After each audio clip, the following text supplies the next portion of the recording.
Bakit nagkaroon ng free college education sa panahon ni President Rodrigo Roa Duterte? Bakit? Kasi gusto ni Tatay Digong nga ang mga Pilipino educated. Gusto niya nga ang tanang mga Pilipino, kung Pilipino may tawag sa tuwa, adunay kahibalo. Pero sa initabog karon, hinay-hinay na gitanggal ang free education. Wala na access ang uban.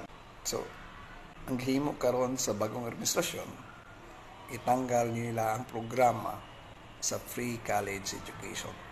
So eventually, kinsa may magsuffer na ang mga pobre ang gusto ng eskwela para mahibalo ug maedukar.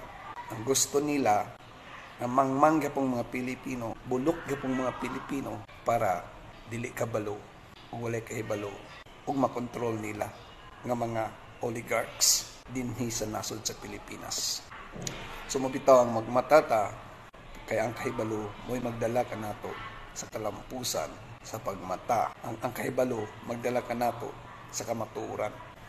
That's the reason why I strongly support the Patriotic Act of Tatay Digong. For me, he is the best president ever. Siya lang ang nakita ng presidente sa tibuok sa isayan sa Pilipinas na patriotic din sa kasing-kasing ug sa buhat.